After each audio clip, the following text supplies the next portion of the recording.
Hi friends, നെക്സ്റ്റെക്സ് അക്കാദമിയുടെ numerical skills class റൂമിലേക്ക് ഏവർക്കും സ്വാഗതം.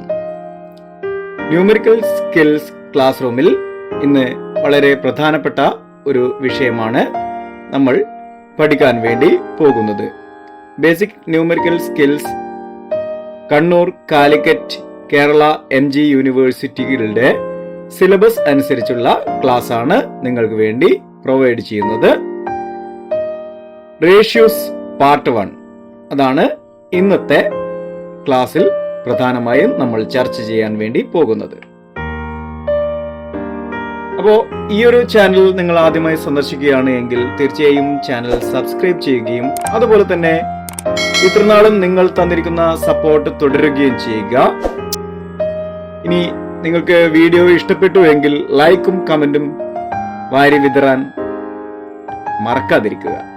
ഓക്കെ, അപ്പോൾ നമുക്ക് നേരിട്ട് നമ്മുടെ റേഷ്യോസിന്റെ പാർട്ട് 1 ക്ലാസ്സിലേക്ക് കടക്കാം. ഓക്കെ,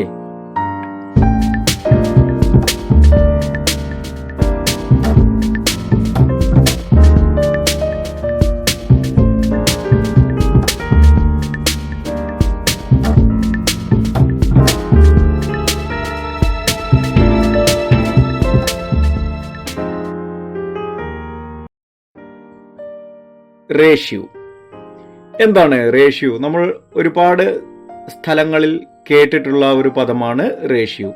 നമുക്ക് പലർക്കും കൃത്യമായി അറിയുകയും ചെയ്യുമായിരിക്കാം. എങ്കിലും നമുക്ക് അതിനെ കുറച്ചും കൂടി വ്യക്തമായ രീതിയിൽ പഠിക്കാം.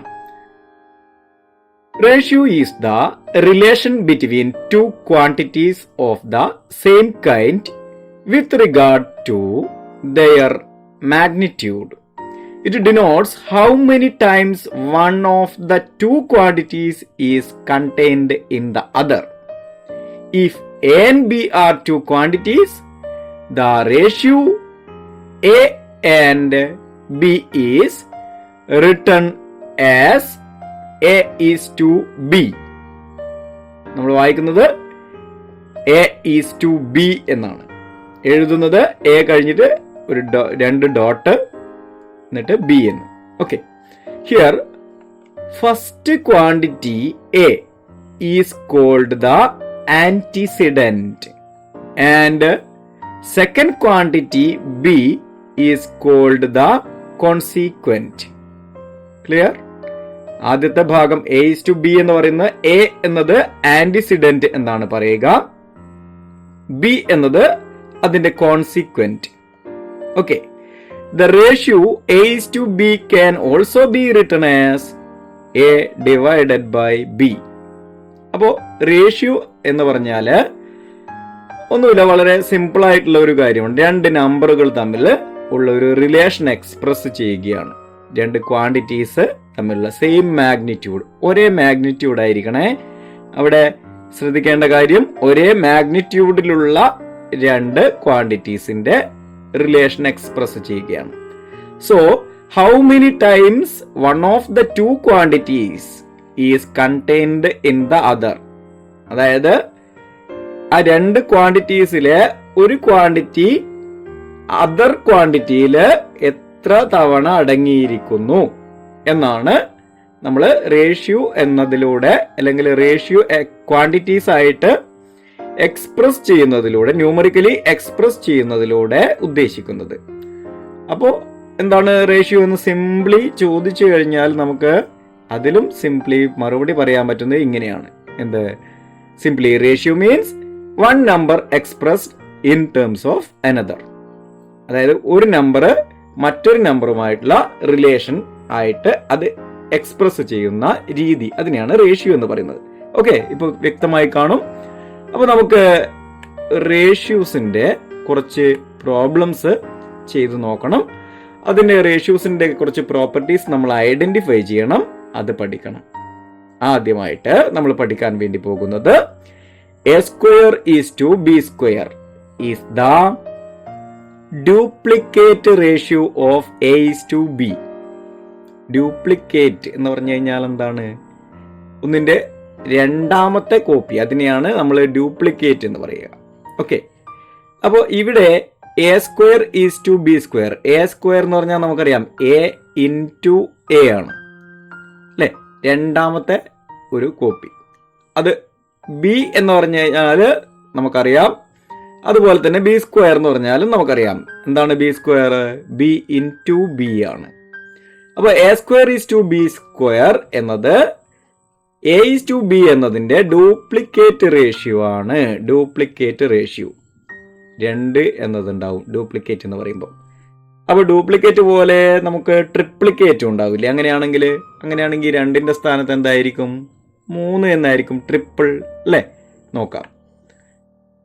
A cube is to B cube is the triplicate ratio of A is to B. ശരിയാണ് അല്ലേ? നമ്മൾ പറഞ്ഞതുപോലെ തന്നെയാണ്. ഇനി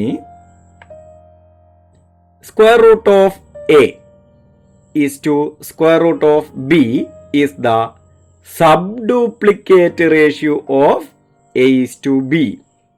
അപ്പോൾ ഈ എ സ്ക്വയർ എന്നതിന്റെ നേരെ ഓപ്പോസിറ്റ് ആണ് അല്ലേ സ്ക്വയർ റൂട്ട് ഓഫ് എ എന്നത്.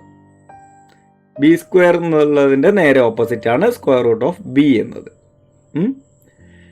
അപ്പോ ആ രീതിയിൽ നമ്മൾ നോക്കുമ്പോൾ എന്താണ്, ഇത് ഡ്യൂപ്ലിക്കേറ്റ് ആണെങ്കിൽ ഇത് സബ് ഡ്യൂപ്ലിക്കേറ്റ് ആണ്. ഓക്കെ, അപ്പോൾ എ ഈസ് ടു ബി എന്നതിന്റെ സബ് ഡ്യൂപ്ലിക്കേറ്റ് റേഷ്യോ ആണ് ഈ 2 എന്നത് ഇവിടെയും വരുന്നുണ്ട്. എവിടെയാണ് വരുന്നത്? ഈ റൂട്ടിന്റെ അകത്താണ് വരുന്നത്. അപ്പോൾ അതിനെ നമ്മൾ സ്ക്വയർ റൂട്ട് ഓഫ് എ എന്ന് വായിക്കും. അവിടെ നമ്മൾ പ്രത്യേകിച്ച് 2 എന്ന് എഴുതാറില്ല അല്ലേ. സ്ക്വയർ റൂട്ടിന് നമ്മൾ 2 എന്നത് ഈ റൂട്ടിന്റെ അകത്ത് നമ്മൾ എഴുതാറില്ല. അത് കോമൺ ആയതുകൊണ്ട് നമ്മൾ അതിനെ അങ്ങനെ തന്നെ വായിക്കുകയാണ്. ഇപ്പോൾ സ്ക്വയർ റൂട്ട് ഓഫ് ബി അല്ലെങ്കിൽ റൂട്ട് ഓഫ് ബി എന്നേ നമ്മൾ വായിക്കാറുള്ളൂ അല്ലേ. അപ്പോൾ ഈ 2 എന്നത് അതിനകത്ത് ഉണ്ട് എന്നത് നമ്മൾ ഓർക്കുക. കാരണം ഡ്യൂപ്ലിക്കേറ്റ് എന്നതിൽ ആ 2 എന്ന ഒരു നമ്പർ അടങ്ങിയിരിക്കും. അപ്പോൾ ഇത് സബ് ഡ്യൂപ്ലിക്കേറ്റ് ആണ്. Root A is to root B is the sub duplicate ratio of A is to B. അങ്ങനെയാണെങ്കിൽ സബ് ട്രിപ്ലിക്കേറ്റ് റേഷ്യോവും ഉണ്ടായിരിക്കണ്ടേ? അപ്പോൾ ഈ റൂട്ടിന്റെ അകത്ത്, റൂട്ടിന്റെ ഈ ഒരു സിമ്പലിന്റെ അകത്താണ് എഴുതേണ്ടത്. എന്തുണ്ടാവും? ട്രിപ്ലിക്കേറ്റ് ആണെങ്കിൽ, സബ് ട്രിപ്ലിക്കേറ്റ് ആണെങ്കിൽ 3 എന്ന നമ്പർ ഉണ്ടാവും. അന്നേരം നമ്മൾ എങ്ങനെയാണ് വായിക്കുക നോക്കാം. Cube root A is to cube root B is the sub triplicate ratio of A is to B. Clear ആണല്ലോ? അപ്പോ ഇതിനകത്ത് ശ്രദ്ധിക്കേണ്ട ഒരു കാര്യം, ഈ റൂട്ടിന്റെ ആ ഒരു വാല് കണ്ടില്ലേ, അതിന്റെ ഉള്ളിലാണ് 3 എന്ന് എഴുതേണ്ടത്. പുറത്താണ് എഴുതിയതെങ്കിൽ എന്താണ് വായിക്കുക? 3 റൂട്ട് എ എന്നാണ്. അതായത് 3 ഇൻറ്റു എ എന്നാണ് റൂട്ട് എ, അതായത് 3 ഇൻറ്റു റൂട്ട് എ എന്നാണ് വായിക്കുക. അങ്ങനെ എഴുതരുത്. ഈ ഇതിനകത്ത് തന്നെ എഴുതണം, എങ്കിലേ ക്യൂബ് റൂട്ട് എ എന്നാവുള്ളൂ. ഓക്കെ, അതുപോലെ ക്യൂബ് റൂട്ട് ബി എന്നും ആവണമെങ്കിൽ ഇതിനകത്ത് തന്നെ എഴുതണം. അപ്പൊ പറഞ്ഞു വന്നത് എന്താണ്? Sub triplicate ratio of A is to B ആണ് cube root A is to cube root B. Clear? ഇനി അടുത്തത് കോമ്പൗണ്ട് റേഷ്യോ ആണ്. കോമ്പൗണ്ട് റേഷ്യോ എന്ന് പറയുമ്പോൾ തന്നെ നമുക്കറിയാം ഒന്നിലധികം അല്ലേ, ഒന്നിലധികം റേഷ്യോ ഉണ്ടായിരിക്കണമല്ലോ, എങ്കിലല്ലേ അതിന്റെ കമ്പൈൻ ചെയ്തിട്ട് നമുക്കൊരു കോമ്പൗണ്ട് റേഷ്യോ ഉണ്ടാക്കാൻ പറ്റുകയുള്ളൂ. അപ്പോൾ 2 റേഷ്യോസിന്റെ ഒരു compound, if A is to B and C is to D are 2 ratios then AC is to B D. അപ്പോൾ 2 റേഷ്യോനെയും കൂടി ഒരുമിച്ചാക്കി എന്താ? AC is to B D is called the compound ratio of A is to B and C is to D. വ്യക്തമാണല്ലോ? A is to B and C is to ഡിനെ നമ്മൾ combine ചെയ്തിട്ട് ഒറ്റ റേഷ്യോ ആക്കി മാറ്റി. എങ്ങനെ? AC is to B D എന്നാക്കി മാറ്റി. ഇതാണ് ആ പോർഷൻ. ക്ലിയർ ആണ്? ഇനി നമുക്ക് ഇതിന്റെ കുറച്ച് എക്സാമ്പിൾസ് ചെയ്ത് നോക്കിയാൽ കുറെ കൂടി വ്യക്തമായിട്ട് മനസ്സിലാക്കാൻ പറ്റും. പിന്നെ ഈ ഒരു വീഡിയോയുടെ അവസാനം ഞാൻ നിങ്ങൾക്ക് സ്പെഷ്യലായിട്ട് എന്താ പറയാ, നല്ലൊരു ഷോർട്ട് കട്ട് ട്രിപ്പ് അല്ലേ, ട്രിപ്പല്ല ടിപ്പ്, ഷോർട്ട് കട്ട് ടിപ്പ്. എന്തിനു വേണ്ടിയാണ് ഇത് പറഞ്ഞു തരുന്നത്? ഇത് വളരെ ഈസി ആയിട്ട് നിങ്ങൾക്ക് ചെയ്യാൻ പറ്റുന്ന ഒരു മെത്തേഡാണ്. ആ ഒരു മെത്തേഡ് നിങ്ങൾക്ക് അറിയുകയാണ് എങ്കിൽ നിങ്ങൾക്ക് നിങ്ങളുടെ പ്രോബ്ലംസ് വളരെ ഫാസ്റ്റ് ആയിട്ട് ചെയ്യാൻ പറ്റും. സോ നമുക്ക് നോക്കാം. A ratio can be simplified by multiplying or dividing both antecedent and consequent by the same quantity. ഈ ആന്റിസിഡന്റിനെയും കോൺസിക്വന്റിനെയും സെയിം ക്വാണ്ടിറ്റി കൊണ്ട്, സെയിം ക്വാണ്ടിറ്റി എന്ന ടേമിന് വളരെ പ്രാധാന്യമുണ്ട്. ഈ സെയിം ക്വാണ്ടിറ്റി കൊണ്ട് എന്താണ് ചെയ്യേണ്ടത്? ഒന്നുകിൽ മൾട്ടിപ്ലൈ ചെയ്യാം അല്ലെങ്കിൽ ഡിവൈഡ് ചെയ്യാം. പക്ഷെ ചെയ്യുമ്പോൾ ആന്റിസിഡന്റിനെയും കോൺസിക്വന്റിനെയും രണ്ടിനെയും ഒരേപോലെ ഒരേ ക്വാണ്ടിറ്റി കൊണ്ട് തന്നെ മൾട്ടിപ്ലൈ ചെയ്യുക അല്ലെങ്കിൽ ഡിവൈഡ് ചെയ്യണം. ക്ലിയർ? അപ്പോൾ നമുക്ക് കുറച്ച് എക്സാമ്പിൾസ് നോക്കാം. നോക്കുക, ഇവിടെ 2.5 ഈസ് ടു 3.2 ഈസ് അല്ലേ 25 ഈസ് ടു 32 എന്നാണ് എഴുതിയിരിക്കുന്നത്. ഇതെങ്ങനെയാണ് വന്നത് എന്ന് നമുക്ക് നോക്കാം. ആദ്യം 2.5 എന്നാണ് കാണുന്നത്, 3.2 എന്നും. ഇങ്ങനെ രണ്ട് നമ്പേഴ്സിനെ നമ്മൾ ഒരു റേഷ്യോ ആക്കി പറഞ്ഞിട്ടാണ് ഉള്ളത്. ഇതിൽ പോയിന്റിന് ശേഷം രണ്ട് നമ്പറിലും, അതായത് 2.5ലും 3.2ലും പോയിന്റിന് ശേഷം ഓരോ നമ്പർ ആണ് കാണുന്നത്. അപ്പോൾ ഈ പോയിന്റ് ഇല്ലാതാക്കാൻ വേണ്ടി നമുക്ക് എന്ത് ചെയ്താൽ മതി? 10 കൊണ്ട് മൾട്ടിപ്ലൈ ചെയ്താൽ മതി. നോക്കുക, മൾട്ടിപ്ലൈയിങ് വിത്ത് 10. 2.5നെ 10 കൊണ്ട് മൾട്ടിപ്ലൈ ചെയ്താൽ ആരെയും മൾട്ടിപ്ലൈ ചെയ്യണം 10 കൊണ്ട്? 3.2നെയും. അതാണല്ലോ നമ്മളിവിടെ പറഞ്ഞ ആദ്യത്തെ റൂള്. എന്താണ്? സെയിം ക്വാണ്ടിറ്റി കൊണ്ട് മൾട്ടിപ്ലൈ അല്ലെങ്കിൽ ഡിവൈഡ് ചെയ്യണം. അപ്പോൾ 2.5 ഇൻറ്റു 10 എത്രയായി? 25 ആയി. 3.2 ഈസ് എന്താണ്? 3.2 ഇൻറ്റു 10 എത്രയായി? 32 ആയി. അപ്പോൾ 25 ഈസ് ടു 32 എന്ന് നമുക്ക് ഇതിനെ മാറ്റി എഴുതാൻ പറ്റും. ഓക്കെ, അതായത് കുറച്ചും കൂടി സിംപ്ലിഫൈ ചെയ്തു. ഈ പോയിന്റ് ഒന്നും ഇല്ലാത്ത രീതിയിൽ നമുക്ക് കുറച്ചും കൂടി സിമ്പിളായി മാറിയില്ലേ? 25 ഈസ് ടു 32. ഇനി വേറൊന്ന് നോക്കാം. ഇവിടെയും കുറച്ച് കോംപ്ലിക്കേറ്റഡ് ആണ് എന്ന് തോന്നുമെങ്കിലും വളരെ എളുപ്പമാണ്. 2 ഈസ് ടു 3.5. 2 ഈസ് ടു 3.5 എന്നാണുള്ളത്. അപ്പോൾ ഈ 3.5 എന്ന് കാണുമ്പോൾ നമുക്ക് 2 ഈസ് ടു 3.5 എന്ന് കാണുമ്പോൾ ഒരു ബുദ്ധിമുട്ടാണ് അല്ലേ? അപ്പോൾ അതിനെ നമുക്ക് ഒരു ഹോൾ നമ്പറാക്കി, മുഴുവൻ നമ്പറാക്കി മാറ്റണം. അപ്പോൾ 3.5യെ നമുക്ക് ഹോൾ നമ്പർ ആക്കണമെങ്കിൽ 3.5യെ ഡബിൾ ചെയ്താൽ മതി അല്ലേ? എങ്ങനെ ഡബിൾ ചെയ്യാം? 3.5 ഇൻറ്റു 2 അല്ലേ? 3.5 എത്രയാണ്? 7 ആണ്. അപ്പോൾ 3.5യെ 2 കൊണ്ട് മൾട്ടിപ്ലൈ ചെയ്യുമ്പം ആരെയും 2 കൊണ്ട് തന്നെ മൾട്ടിപ്ലൈ ചെയ്യണം. ഈ നിൽക്കുന്ന രണ്ടിനെയും 2 കൊണ്ട് മൾട്ടിപ്ലൈ ചെയ്യണം. കാരണം സെയിം ക്വാണ്ടിറ്റി കൊണ്ട് നമ്മൾ ചെയ്യണം എന്നുള്ളത് കൊണ്ട്. അപ്പോൾ 2 ഇൻറ്റു 2 എത്രയാണ്? 4. 3.5 ഇൻറ്റു 2 എത്രയാണ്? 7. 4 ഈസ് ടു 7. ഇതെങ്ങനെയാണ് കിട്ടിയത്? മൾട്ടിപ്ലൈയിങ് വിത്ത് 2.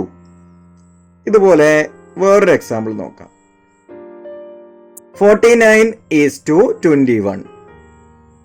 ഇതില് 49 ഈസ് ടു 21 ഇതിനെ സിംപ്ലിഫൈ ചെയ്യാൻ നമുക്ക് നോക്കുക, ഇതിൽ കോമൺ ആയിട്ടുള്ള ഏതെങ്കിലും ഫാക്ടർ ഉണ്ടോ എന്ന്. അപ്പോൾ 49ന്റെയും 21ന്റെയും കോമൺ ആയിട്ടുള്ള ഒരു ഫാക്ടർ ആണ് ആര്? 7 അല്ലേ? 7 എന്ന ഫാക്ടർ രണ്ടിലും കോമൺ ആയിട്ടുള്ള, അതായത് 49ന്റെയും 21ന്റെയും കോമൺ ആയിട്ടുള്ള ഒരു ഫാക്ടർ എലമെന്റ് ആണ്. അപ്പോൾ നമുക്ക് അത് വെച്ച് ഇതിനെ ഡിവൈഡ് ചെയ്യാൻ പറ്റുമല്ലോ. ഫാക്ടർ ആയതുകൊണ്ട് തന്നെ ഡിവൈഡ് ചെയ്യാൻ പറ്റും, പൂർണ്ണമായും ഡിവൈഡ് ചെയ്യാൻ പറ്റും. 49 ഡിവൈഡഡ് ബൈ 7 അതുപോലെ തന്നെ 21നെയും എന്ത് ചെയ്യണം? 7 കൊണ്ട് ഡിവൈഡ് ചെയ്യണം. അപ്പോൾ 49 ഡിവൈഡഡ് ബൈ 7 എത്രയാണ്? 7. 21 ഡിവൈഡഡ് ബൈ 7 എത്രയാണ്? 3 അല്ലേ?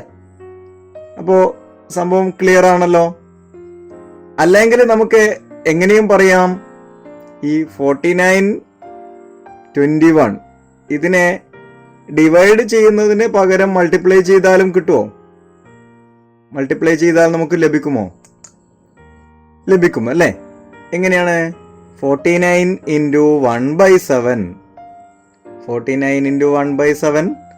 അപ്പൊ നമ്മൾ മൾട്ടിപ്ലൈ ചെയ്യുകയാണ് ചെയ്യുന്നത്. 21 ഇൻറ്റു 1/7. സെയിം ഇഫക്റ്റ് ആണ് ആക്ച്വലി. 1/7 കൊണ്ട് മൾട്ടിപ്ലൈ ചെയ്യുക എന്ന് പറഞ്ഞാൽ 7 കൊണ്ട് ഡിവൈഡ് ചെയ്യുക എന്ന് തന്നെയാണ് അർത്ഥം അല്ലേ? ഓക്കെ. ഇനി ഇവിടെ നമ്മൾ തുടക്കത്തിൽ തന്നെ പറയുന്നുണ്ട് കൺവേർട്ട് ടു സെയിം യൂണിറ്റ്. എന്തിനാണോ ആവോ അല്ലേ? നമുക്ക് നോക്കാം. കൺവേർട്ട് ടു സെയിം യൂണിറ്റ് വളരെ പ്രധാനപ്പെട്ട എന്തോ ആണ്. അതുകൊണ്ടായിരിക്കാം ഇങ്ങനെ ഒരു കളറിലൊക്കെ കൊടുത്തിരിക്കുന്നത്. നോക്കാം. യെസ്. അപ്പോ express the ratio of,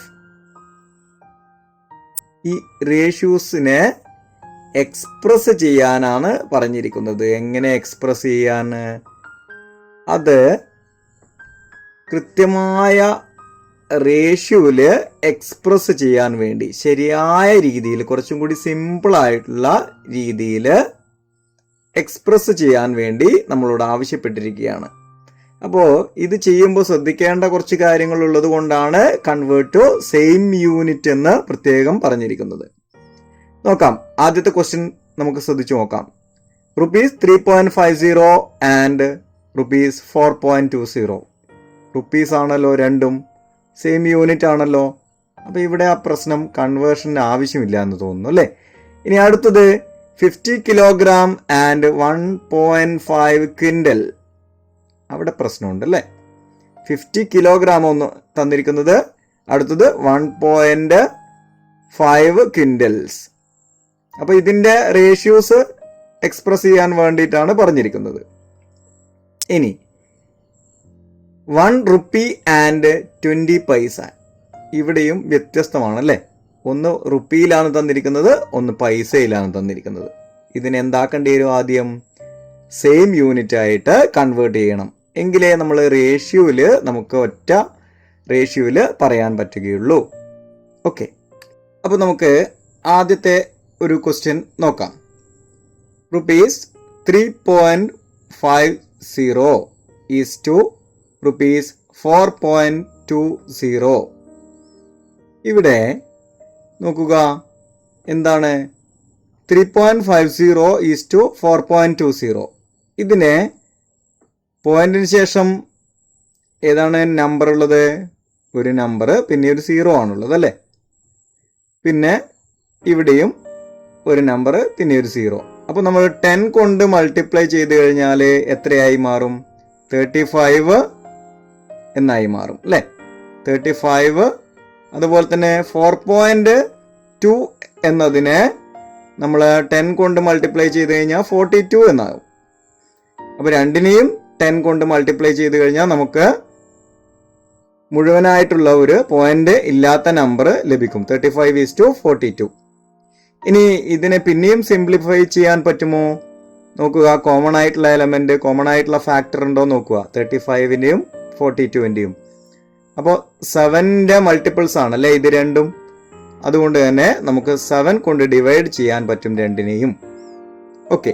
35 divided by 7 എത്രയാണ്? 5. അതുപോലെ തന്നെ 42 ഡിവൈഡഡ് ബൈ 7 എത്രയാണ്? 6. ക്ലിയർ ആണല്ലോ? അപ്പോൾ 5:6 എന്ന രീതിയിൽ നമുക്കിതിനെ സിംപ്ലിഫൈ ചെയ്യാൻ പറ്റും. രണ്ടും റുപ്പീസിലായതുകൊണ്ട് ഇവിടെ യാതൊരു കൺവേർഷനും ആവശ്യമില്ല. സെയിം യൂണിറ്റ് തന്നെയാണ് ഉള്ളത്. അടുത്തത് നോക്കുക. എന്താണ് അടുത്തതിന്റെ പ്രശ്നം? 50 കിലോഗ്രാം ഈസ് ടു 1.5 ക്വിന്റൽ എന്നാണ് തന്നിരിക്കുന്നത്. 1 കിലോഗ്രാമിലും 1 ക്വിന്റലിലും. നമുക്ക് 2 ഓപ്ഷൻസ് ഉണ്ട്. ഒന്നുകിൽ രണ്ടിനെയും കിലോഗ്രാമിലേക്ക് മാറ്റാം, അല്ലെങ്കിൽ രണ്ടിനെയും ക്വിന്റലിലേക്ക് മാറ്റാം. ഇതാണ് നമ്മുടെ ഓപ്ഷൻസ്. നമുക്ക് ഏറ്റവും എളുപ്പമുള്ളത് ഏതാണോ അത് നമുക്ക് ചെയ്യാം.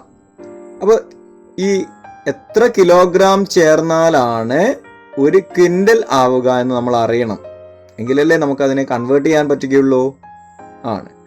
അപ്പോൾ നോക്കുക, ഈ ഒരു ക്വിൻ്റൽ എന്ന് പറഞ്ഞു കഴിഞ്ഞാൽ 100 കിലോഗ്രാം ആണ്. 100 കിലോഗ്രാം. ഓക്കെ, 100 കിലോഗ്രാം ആണ് ഒരു ക്വിൻ്റൽ. അപ്പോൾ 1.5 ക്വിൻ്റൽ എന്നത് എത്ര കിലോഗ്രാം ആണ്? അത് ഇൻറ്റു എത്രയാണ്? 100 അല്ലേ? അപ്പോൾ അതുകൊണ്ട് മൾട്ടിപ്ലൈ ചെയ്ത് കഴിഞ്ഞാൽ നമുക്ക് 1.5 ഇൻറ്റു 100 എത്രയാണ്? 150 ആണ് അല്ലേ?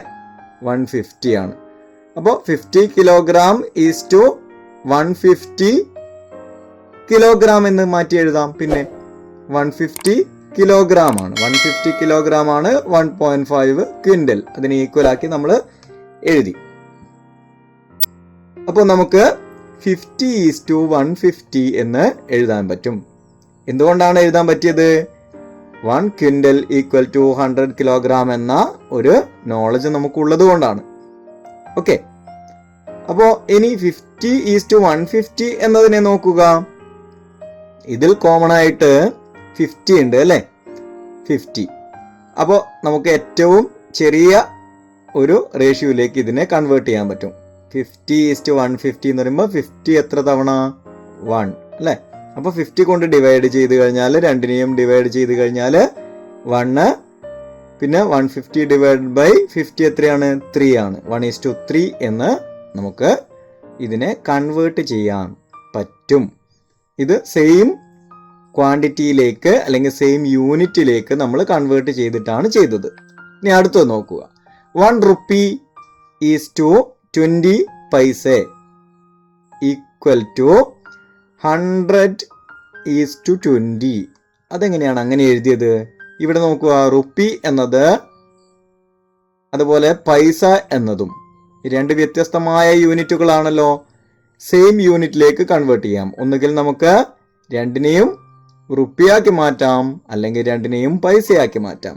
നമുക്ക് എളുപ്പം ഇപ്പോൾ 1 റുപ്പിയെ പൈസയാക്കി മാറ്റുന്നതാണ്. നോക്കുക, 1 റുപ്പി എന്ന് പറഞ്ഞാൽ എത്ര പൈസയാണ്? 100 പൈസയാണ്. ഇത് നമുക്ക് അറിയാവുന്ന കാര്യമാണ് അല്ലേ? 1 റുപ്പി ഈക്വൽ ടു 100 പൈസ. അതുകൊണ്ട് 100 ഈസ് ടു 20. 100 പൈസ ഈസ് ടു 20 പൈസ എന്ന്. ഇവിടെ കൺഫ്യൂഷൻ തീർന്നില്ലേ? രണ്ടും സെയിം യൂണിറ്റ് ആയി മാറിയല്ലോ. ഇനി എത്ര ടൈംസ് 100-ല് 20 പോവും? 5 ടൈംസ്. അപ്പോൾ നമുക്ക് ഈ 20 കൊണ്ട് ഡിവൈഡ് ചെയ്യാം. 100-നെ 20 കൊണ്ട് ഡിവൈഡ് ചെയ്ത് കഴിഞ്ഞാൽ നമുക്ക് 5 ലഭിക്കും. ഇനി 20-യെ 20 കൊണ്ട് ഡിവൈഡ് ചെയ്ത് കഴിഞ്ഞാൽ നമുക്ക് 1 ലഭിക്കും. 5:1 എന്ന ഒരു സിംപ്ലിഫൈഡ് റേഷ്യോയിലേക്ക് നമുക്കിതിനെ കൺവേർട്ട് ചെയ്യാം. ക്ലിയർ ആണല്ലോ? ഇനി find A duplicate ratio of 2:3, triplicate ratio of 1:2, sub duplicate ratio of 49:64, sub triplicate ratio of 8:27. ഇത് തൊട്ട് മുമ്പേ നമ്മൾ പഠിച്ച ഭാഗമാണ് അല്ലേ? Duplicate ratio, triplicate ratio, sub duplicate, sub triplicate. അപ്പോൾ നോക്കാം. 2:3 എന്നതിൻ്റെ ഡ്യൂപ്ലിക്കേറ്റ് റേഷ്യോ എന്ന് പറഞ്ഞാൽ എന്താണ്? അതിനെ സ്ക്വയർ ചെയ്യുകയാണെന്ന് നമുക്കറിയാം. 2² 3² ഈസ് ഈക്വൽ ടു 4:9 അല്ലേ? അതൊക്കെ വളരെ എളുപ്പത്തിൽ നമുക്കറിയാവുന്നതാണ്, മനസ്സിലായതാണ്. അതുകൊണ്ട് സ്പീഡിൽ പോകാം. ട്രിപ്ലിക്കേറ്റ് റേഷ്യോ എന്ന് പറഞ്ഞാൽ എന്താണ്? 1:2-ൻ്റേത് അത് 1:1:1 അല്ലേ? 1³ ഈസ് ടു 2³. 1³ ഈസ് ടു 2³ എന്ന് പറഞ്ഞാൽ 1-ന്റെ ക്യൂബ് എത്രയാണ്? 1:1:1 1. 2:2:2 8. അപ്പോൾ 1:8 ആണ് അതിൻ്റെ ട്രിപ്ലിക്കേറ്റ് റേഷ്യോ അല്ലേ? ഇതിൻ്റെ 1:2-ൻ്റേത്. ഇനി അടുത്തത് സബ് ഡ്യൂപ്ലിക്കേറ്റ് റേഷ്യോ ഓഫ് 49:64 എന്ന് വെച്ചാൽ നമുക്ക് സ്ക്വയർ റൂട്ടാണ് രണ്ടിൻ്റെയും കാണേണ്ടത്. Square root of 49 is to square root of 64 equal to 49ന്റെ റൂട്ട് എത്രയാണ്? 7 ആണ്. 7 × 7 ആണല്ലോ 49. 64ന്റെ റൂട്ട് എത്രയാണ്? 8 ആണ്. 8 × 8 അല്ലേ 64. ഓക്കെ, അപ്പോൾ നമുക്ക് sub duplicate ratio of 49 and 64 equal to 7:8 എന്ന് പറയാം. Next, sub triplicate ratio of 8:27. Cube root of 8 is to cube root of 27. അതാണല്ലോ ട്രിപ്ലിക്കേറ്റ് സബ് ട്രിപ്ലിക്കേറ്റ് റേഷ്യോ അല്ലേ? ആണ്.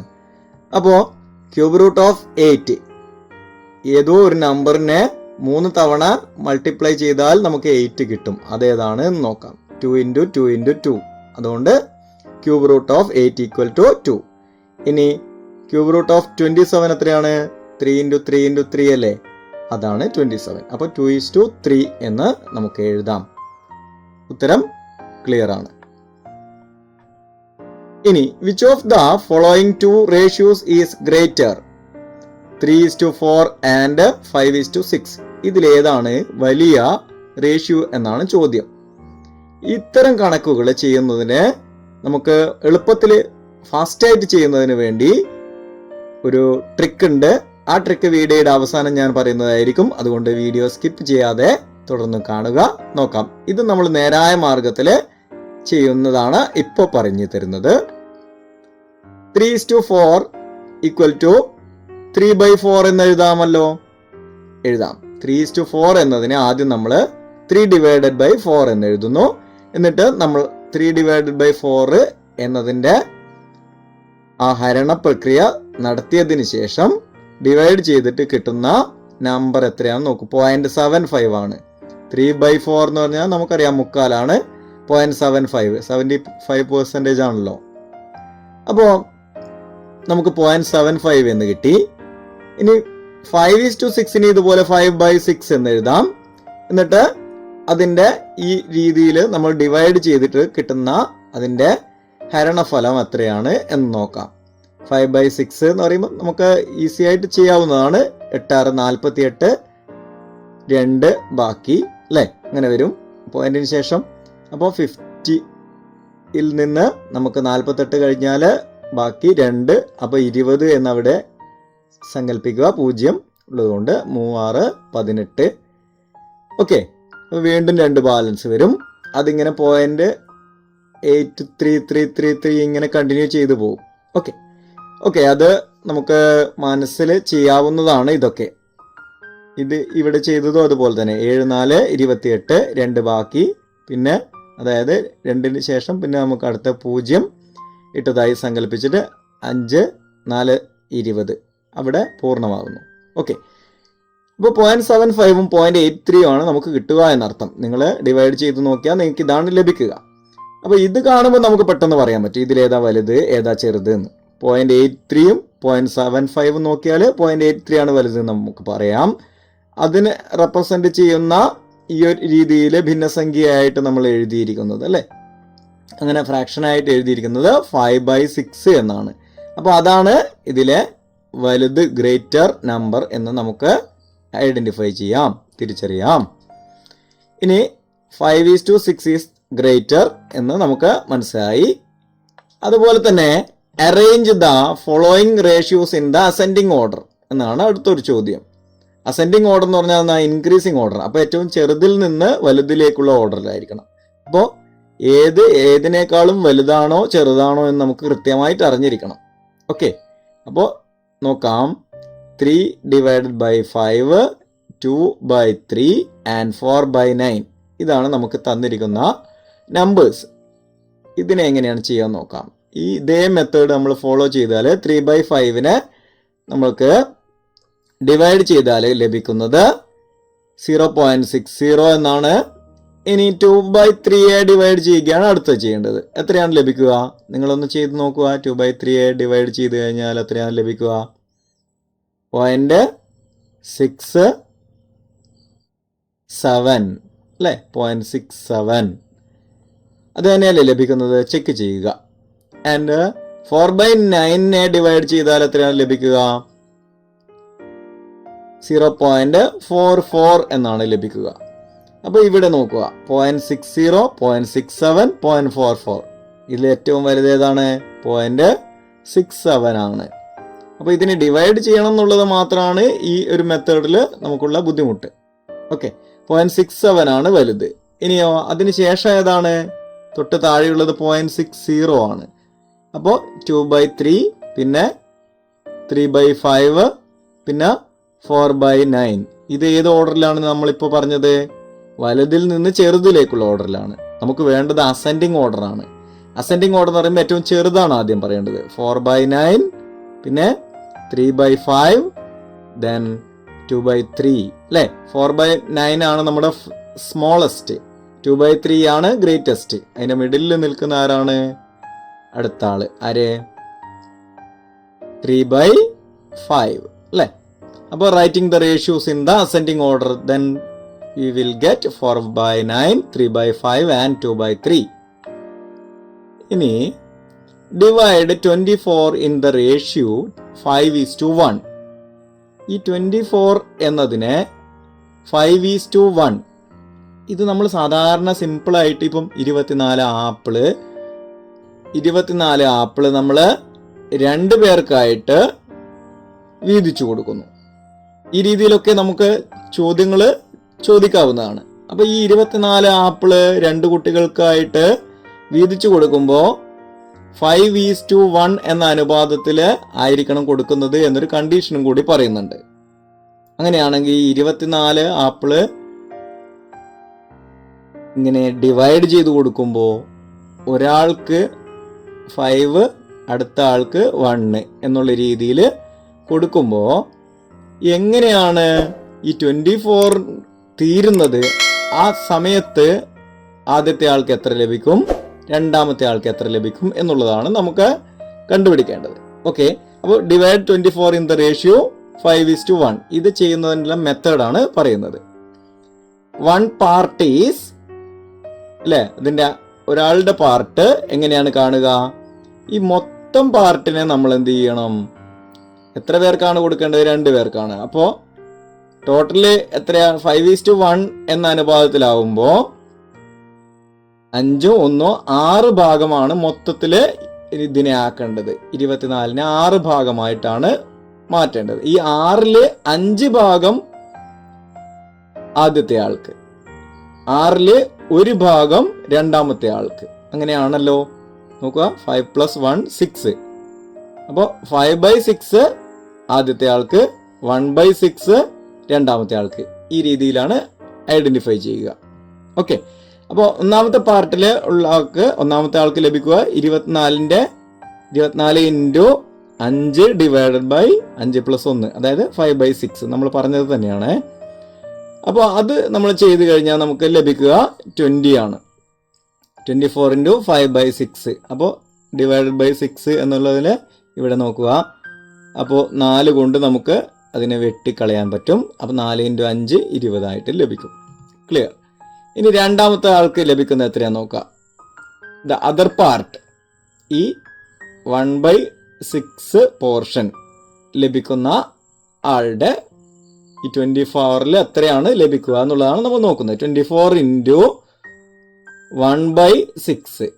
അപ്പോൾ നമുക്ക് ഇതുപോലെ 4 കൊണ്ട് വെട്ടിക്കളഞ്ഞാൽ 4 × 1 എന്ന് വരും, അതായത് 4. ഓക്കെ, അപ്പോൾ ഈ 1/6 കിട്ടുന്നത് ഇത് തന്നെയാണ്, 1 ഡിവൈഡഡ് ബൈ 5 + 1. അപ്പോൾ ടോട്ടൽ 5 + 1 എന്നുള്ളതായതുകൊണ്ട് ക്ലിയർ ആണല്ലോ. അപ്പോൾ നോക്കുക, ഡിവൈഡ് 24 ഇൻ ദ റേഷ്യോ 5:1 എന്ന് പറഞ്ഞു കഴിഞ്ഞാൽ ആദ്യം നമ്മൾ ചെയ്യുന്നത് ഈ 2 ഭാഗവും ആഡ് ചെയ്യും. അതിൽ ഈ 24 × 5/6 കാണും, 24 × 1/6 കാണും. അത്രയേ ഉള്ളൂ, സിമ്പിളാണ്. Then short cut tip for you. ഒരു കിഡിലൻ ഷോർട്ട് കട്ട് ടിപ്പാണ് ഇത്. നിങ്ങൾക്ക് വേണ്ടി പറഞ്ഞു തരുന്നത്, നിങ്ങൾക്ക് എത്രയും വേഗത്തിൽ കാര്യങ്ങൾ മനസ്സിലാക്കാൻ ഡിവൈഡ് ചെയ്യേണ്ട പരിപാടിയൊന്നുമില്ല. ഇവിടെ മൾട്ടിപ്ലൈ ചെയ്താൽ മാത്രം മതി. അപ്പോൾ ഡിവൈഡ് ചെയ്തിട്ട് നിങ്ങൾക്ക് കഷ്ടപ്പെട്ടിട്ട് ആ ഒരു ഫ്രാക്ഷനെ ഡിവൈഡ് ചെയ്യുമ്പോൾ ഉണ്ടാകുന്ന ആ ഒരു ബുദ്ധിമുട്ട്, പോയിന്റ് ഒക്കെ വരും. അത് ഇല്ലാത്ത രീതിയിൽ ചെയ്യുന്നത് എങ്ങനെയാണ്, കണ്ടുപിടിക്കുന്നത് എങ്ങനെയാണെന്ന് നോക്കാം. നേരത്തെ അതേ ക്വസ്റ്റ്യൻ എടുത്തിട്ട് നമുക്ക് ചെയ്തു നോക്കാലോ. Which of the following 2 ratios is greater? 3:4 and 5:6. നോക്കുക, 3:4 and 5:6 ഇതിൽ ഏതാണ് വലുത് എന്നുള്ളതാണ്. നമ്മൾ ആദ്യം തന്നെ ചെയ്യുക എന്താണെന്നറിയോ? നേരെ 3/4 എന്ന് എഴുതും, 3/4 എന്ന് എഴുതും. അതുപോലെ തന്നെ 5/6 എന്ന് എഴുതും. ഈ നമ്പറിനെ 3/4 5/6 എന്ന് അടുത്തടുത്ത് എഴുതും. എന്നിട്ട് ഈ ക്രോസ് മൾട്ടിപ്ലിക്കേഷൻ ആണ് ചെയ്യുന്നത്. നോക്കുക, ക്രോസ് മൾട്ടിപ്ലിക്കേഷൻ ചെയ്യുമ്പോൾ ശ്രദ്ധിക്കേണ്ടത് ആദ്യത്തെ നമ്പറിന്റെ ന്യൂമറേറ്റർ, ഓക്കെ, ആദ്യത്തെ റേഷ്യോവിന്റെ ന്യൂമറേറ്റർ ഇൻറ്റു രണ്ടാമത്തെ റേഷ്യോവിന്റെ ഡിനോമിനേറ്ററുമായിട്ടാണ് മൾട്ടിപ്ലൈ ചെയ്യുന്നത്. ഇങ്ങനെ മൾട്ടിപ്ലൈ ചെയ്തിട്ട് അതിന്റെ റിസൾട്ട് ആദ്യത്തെ റേഷ്യോവിന്റെ മുകളിൽ എഴുതി വെക്കുന്നു. എത്രയാണ്? 3 × 6 എത്രയാണ്? 18. ഇനി രണ്ടാമത് എന്താണ് ചെയ്യുന്നത്? അടുത്തത് 4 × 5 എത്രയായിരിക്കും? 20. ഇത് കൃത്യമായിട്ട് കിട്ടിയല്ലോ. 18 20 കിട്ടി. ഇത് രണ്ടും ഏതാണ് വലുത്? നോക്കുക, 20 അല്ലേ വലുത്. അപ്പോ 18 < 20 അല്ലെങ്കിൽ 20 > 18 എന്ന് നമുക്ക് വായിക്കാൻ പറ്റും. അപ്പൊ ഇതിൽ 20 വലുതെങ്കിൽ 20 റെപ്രസെന്റ് ചെയ്യുന്ന ഏതാണ്? നോക്കുക, അതിന് തൊട്ട് താഴെയുള്ളത് 5/6 ആണ്. അതാണ് വലുത് എന്ന് നമുക്ക് മനസ്സിലായി. പെട്ടെന്ന് തന്നെ കിട്ടിയില്ലേ? നോക്കിയേ, എന്താ ചെയ്തിട്ടുള്ളൂ? 3/4 എന്ന് എഴുതി, 5/6 എന്ന് എഴുതി, 3 × 6 18, 4 × 5 നമുക്ക് എത്ര കിട്ടി? 20 കിട്ടി. അപ്പൊ ഇത് രണ്ടിൽ ഏതാ വലുത് നോക്കി, ആ വലുതിനെ റെപ്രസെന്റ് ചെയ്യുന്ന നമ്പർ ഏതാണെന്ന് നോക്കി, ഫ്രാക്ഷൻ ഏതാണെന്ന് നോക്കി. അത് നോക്കിയപ്പോൾ തന്നെ നമുക്ക് മനസ്സിലായി അതാണ് വലുത്. 5/6 വലുതും 3/4 ചെറുതുമാണ്. ഓക്കെ, ഇത്രയേ ഉള്ളൂ. ഇനി നേരത്തെ അതേ ക്വസ്റ്റ്യൻ തന്നെ ഒന്നുകൂടി. ഇത് arrange the following ratios in the ascending order 3/5, 2/3 and 4/9. ഇതിനെ അസെൻഡിങ് ഓർഡറിൽ എഴുതുന്നത് എങ്ങനെയാണ് എന്നുള്ളതാണ് ചോദ്യം. അപ്പോൾ ഇവിടെയും നേരത്തെ അതേ മെത്തേഡാണ് നമ്മൾ ഉപയോഗിക്കുന്നത്. അപ്പൊ നമുക്ക് നോക്കാം അല്ലേ. ആദ്യം തന്നെ നമ്മള് ഒന്നാമത്തെ 3/5 2/3 തമ്മിലാണ് കമ്പയർ ചെയ്യുന്നത്. ഏതാണ് വലുത് നോക്കണ്ടേ? ഇവിടെ നമ്മൾ അസെൻഡിങ് ഓർഡറിൽ എഴുതണമെങ്കിൽ നമുക്കിതിന്റെ ഏതാണ് ആദ്യത്തേതും രണ്ടാമത്തേതും തമ്മിൽ ഏതാണ് വലുത് ഏതാണ് ചെറുത് എന്ന് അറിയണം. 3/5 2/3. എന്നിട്ടോ ഇത് തമ്മിൽ മൾട്ടിപ്ലൈ ചെയ്യുന്നു. 3 × 3 എത്രയാണ്? 9. ഇനി 5 × 2 എത്രയാണ്? 10. അപ്പൊ ഇതിൽ ആരാണ് വലുത്? ഇതില് 2/3 ആണ് അല്ലെ. അതായത് 10 ആണ് വലുത്. അതുകൊണ്ട് തന്നെ 2/3 ആണ് വലുത്. അപ്പൊ ചെറുതാരാണ്? 3/5. ഇനി അടുത്ത പരിപാടി എന്താണ്? ഈ വലുതും ഈ കിട്ടിയ വലുത് അതും അടുത്ത നമ്പറുമായിട്ട് കമ്പയർ ചെയ്യുന്നു. നോക്കുക, അതായത് 2/3 ആണ് ഇവിടെ വലുത് എന്ന് മനസ്സിലായി. നോക്കുക, 3/5 2/3 കമ്പയർ ചെയ്തപ്പോൾ 2/3 ആണ് വലുത് എന്ന് മനസ്സിലായി. ഇനി 2/3 4/9 കമ്പയർ ചെയ്തിട്ട് 4/9 ആണ് വലുതെങ്കിൽ ഇതിനേക്കാൾ വലുത് ഇത്, ഇതിനേക്കാൾ വലുത് ഇത്. അപ്പൊ നമുക്ക് ഓർഡർ കൃത്യമായിട്ട് കിട്ടി.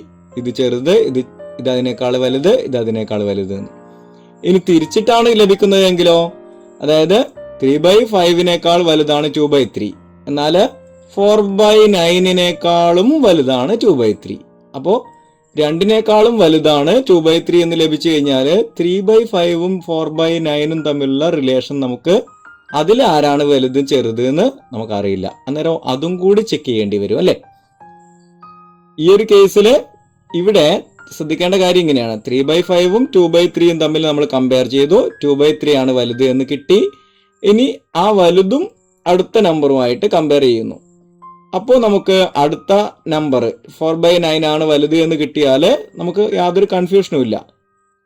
ഒന്നാമത്തതിനേക്കാൾ വലുത് രണ്ടാമത്തേതാണ്, രണ്ടാമത്തതിനേക്കാൾ വലുത് മൂന്നാമത്തെയാണ് എന്ന് പറയുമ്പോൾ ഏറ്റവും ചെറുത് അതിനേക്കാൾ വലുത് അതിനേക്കാൾ വലുത് എന്നുള്ള കൃത്യമായ ഓർഡറിൽ കിട്ടും. തിരിച്ച് ലഭിക്കുമ്പോൾ അതായത് രണ്ടാമത്തതാണ് വലുത് എന്ന് കിട്ടി. ഇനി രണ്ടാമത്തെ മൂന്നാമത്തെയായി കമ്പയർ ചെയ്തപ്പോൾ വീണ്ടും വലുത് കിട്ടുന്നത് സെയിം നമ്പർ തന്നെ. അപ്പോൾ ഒന്നാമത്തെയും മൂന്നാമത്തെയും തമ്മിലുള്ള വലുപ്പച്ചെറുപ്പം നമ്മൾ കമ്പയർ ചെയ്യണം. ഓക്കെ, നോക്കാം രണ്ടാമത്തെയുമായിട്ടുള്ള റിലേഷൻഷിപ്പ് എന്താന്ന് നോക്കാം. 2/3 4/9 എഴുതി. ഇനി എന്താ ചെയ്യുന്നത്? 2 × 9 എത്രയാണ്? 18. 3 × 4 12. ആരാണ് വലുത്? 18 ആണ് വലുത്. 18 റെപ്രസെന്റ് ചെയ്യുന്ന ആരെയാണ്? 2/3 ആണ്. അപ്പോൾ വീണ്ടും നമുക്ക് ലഭിച്ചിരിക്കുന്ന ആരാണ്? 2/3 തന്നെയാണ് വലുത്. അതായത് 3/5നേക്കാളും വലുത് 2/3 ആണ്. 4/9നേക്കാളും വലുത് 2/3 ആണ് നമുക്ക് ലഭിച്ചിരിക്കുന്നത്. അപ്പോൾ ഏറ്റവും വലുത് ആരാണ് ഇന്ന് കിട്ടിയിരിക്കുന്നത്? ആരാണ്? 2/3 ആണ് ഇതിൽ ഏറ്റവും വലുത്. ഇനി രണ്ടാമതും മൂന്നാമതും നിൽക്കുന്ന ആരാണെന്ന് നമുക്കറിയണം. അപ്പോൾ 3/5ഉം 4/9ഉം തമ്മിൽ ഒരു കമ്പാരിസൺ ആവശ്യമാണ്. ഓക്കെ, അപ്പോൾ നോക്കി 3/5 4/9, 3 × 9 5 × 4 അല്ലേ? 3 × 9 എത്രയാണ്? 27. 5 × 4 എത്രയാണ്? 20. അതിൽ കമ്പയർ ചെയ്യുമ്പോൾ 27 20 ആരാണ് വലുത്? 27. അതിനെ റെപ്രസെന്റ് ചെയ്യുന്ന ആരാണ്? 3/5. 27 ഈസ് ഗ്രേറ്റർ ദാൻ 20. അതുകൊണ്ട് ഈ 3/5നേക്കാളും ചെറുത് ആരാണ്? 4/9. അപ്പോൾ 3/5 വലുതാണ് എന്ന് മനസ്സിലായി. അപ്പോൾ ഏറ്റവും വലുത് 2/3 ആണ്. അതിനേക്കാൾ തൊട്ട് താഴെ ആരാണ്? 3/5 ആണ്. ഏറ്റവും ചെറുത് ആരാണ്? 4/9. അപ്പോൾ അതിന്റെ ഓർഡർ എങ്ങനെയായിരിക്കും? 2/3 ഏറ്റവും വലുത്, 3/5 രണ്ടാം സ്ഥാനം, 4/9 മൂന്നാം സ്ഥാനം അല്ലേ? പക്ഷെ നമുക്ക് എഴുതേണ്ടത് അസെൻഡിങ് ഓർഡറിലാണ്. 4/9, 3/5, 2/3 ആ ഓർഡറിലാണ് നമുക്ക് എഴുതേണ്ടത്. 4/9, 3/5 ആൻഡ് 2/3 അസെൻഡിങ് ഓർഡർ.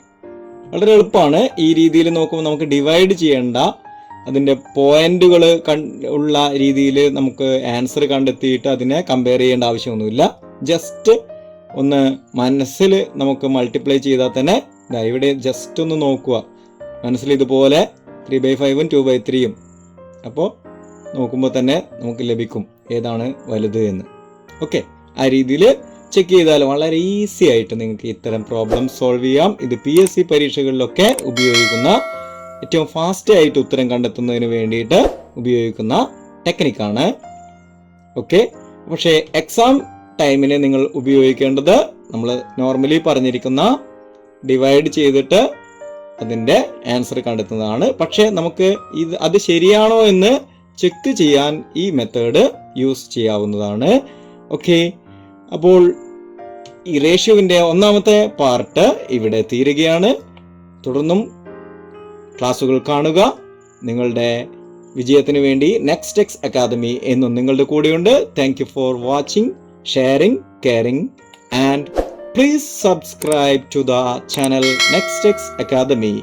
തുടർന്നും വീഡിയോസ് ലഭിക്കുന്നതിന് വേണ്ടി നിങ്ങൾ സബ്സ്ക്രൈബ് ചെയ്താൽ മാത്രം പോരാ, നോട്ടിഫിക്കേഷൻ ഓൾ എന്നത് എനേബിൾ ചെയ്ത് വെക്കണം. Okay, thank you.